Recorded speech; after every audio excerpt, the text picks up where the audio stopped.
السلام علیکم ورحمۃ اللہ وبرکاتہ۔ حضرت سلیمان علیہ الصلاۃ والسلام جو اللہ تعالیٰ کے پیغمبر ہیں، نبی ہیں، بنی اسرائیل کی طرف اللہ تعالیٰ نے ان کو مبعوث فرمایا۔ اللہ جل شانہ نے ان کو بے تحاشا مال و دولت سے نوازا تھا۔ اللہ رب العزت نے ان کو بہت بڑی حکومت بھی دی تھی، نہ صرف انسانوں پہ بلکہ جنات پہ، پرندوں پہ، حیوانات پہ ان کی حکومت تھی۔ اللہ تعالیٰ نے ہوا کو بھی ان کے تابع کر دیا تھا۔ تو جب سلیمان علیہ السلام کو اتنی بڑی حکومت حاصل ہو گئی تو انہوں نے ایک دن سوچا کہ کیوں نہ ساری مخلوقات کی دعوت کی جائے کہ میرے تابع تو ہر ایک چیز ہے، تو میرے لیے تو بڑی آسانی ہوگی۔ تو انہوں نے اللہ جل شانہ سے عرض کیا کہ یا اللہ، میں ایک پورا سال جو ہے وہ ساری مخلوقات کی دعوت کرنا چاہتا ہوں۔ تو اللہ رب العزت نے ان کو جواب دیا کہ اے سلیمان، آپ اس کی طاقت نہیں رکھتے۔ تو انہوں نے پھر دعا کی کہ یا اللہ، ایک سال نہیں تو کم سے کم ایک ہفتہ تو مجھے اس کی اجازت دیجیے۔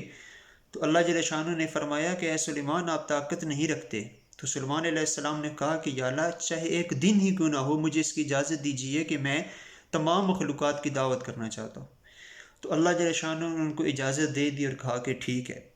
تو سلیمان علیہ السلام دعوت کی تیاری کرنے لگے اور ان کے تابع جتنے انسان، جتنے جنات تھے، سب کو کہا جی دنیا میں پھرو، جتنے کھانے والی چیزیں ہیں، چوپائے ہیں، بھیڑ بکریاں ہیں، گائے ہیں، پرندے جو کھائے جاتے ہیں، ان سب کو جمع کر کے لے آؤ۔ ان سب کو جمع کر کے لایا گیا۔ تو جب وہ جنات نے اور انسانوں نے ساری چیزوں کو جمع کر لیا تو پھر دعوت کی تیاری ہونے لگی۔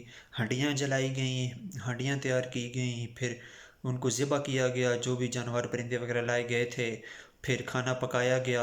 6 مہینے تقریباً ساری تیاری میں لگے، سب کچھ بنایا گیا، پھر دسترخوان لگایا گیا۔ آتا ہے روایت میں کہ وہ دسترخوان اتنا لمبا تھا کہ 1 مہینے کی مسافت پہ جا کے ختم ہوتا تھا، مطلب اس کی لمبائی بھی اتنی تھی کہ 1 مہینے کی مقدار کے برابر، اور اس کی چوڑائی بھی اتنی تھی کہ 1 مہینہ چلتا رہے تو چوڑائی ختم نہ ہو۔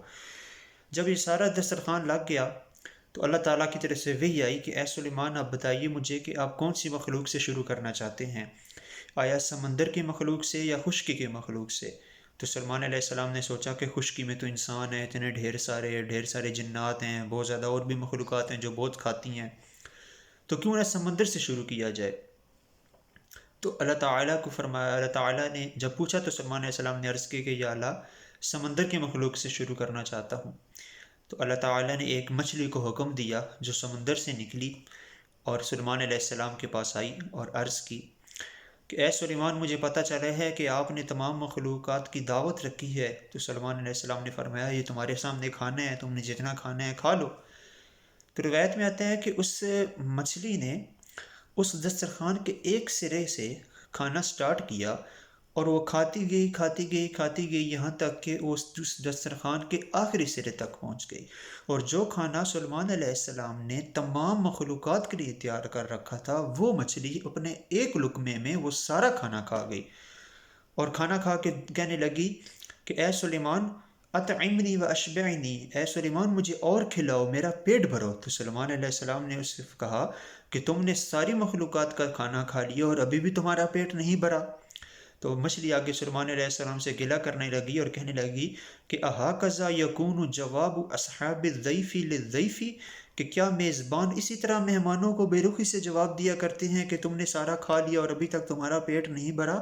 اے سلیمان، جان لیں جو آپ نے مجھے آج ایک نوالا کھلایا ہے، ایسے میرے اللہ مجھے 3 مرتبہ کھلاتے ہیں پورے دن میں، آپ نے تو میرے حق میں کمی کر دی۔ سلیمان علیہ السلام اسی وقت شرمندہ ہوئے، فوراً سجدے میں گر گئے اور اللہ کے حضور معافی مانگی کہ یا اللہ، یہ میری طاقت نہیں ہے، آپ ہی ہیں جو اپنے خزانے سے لوگوں کو، اپنے خزانے سے تمام مخلوقات کو رزق دیتے ہیں، کھلاتے ہیں۔ یہ روایت امام بخاری رحمہ اللہ تعالیٰ نے اپنی کتاب ادب المفرد میں ذکر کیا ہے اس واقعے کو۔ تو اس واقعے سے ہمیں یہ سیکھنے کو ملتا ہے کہ جو اللہ اس مچھلی کو دن میں 3 مرتبہ اتنا رزق دے رہے ہیں جو سلیمان علیہ السلام نے پوری مخلوقات کے لیے جمع کیا تھا، تو وہ اللہ مجھے اور آپ کو کیوں نہیں رزق دے گا؟ تو اللہ سے یہ دعا ہے کہ اللہ تعالی ہمیں مکمل دین پہ چلنے کی توفیق عطا فرمائے اور اللہ تعالی ہمارا یقین اپنے اوپر مضبوط رکھے۔ ایسی مزید سبق آموز اور انفارمیٹیو نالج کے لیے، اسلامی واقعات کے لیے اس چینل کو سبسکرائب کیجیے۔ السلام علیکم ورحمۃ اللہ وبرکاتہ۔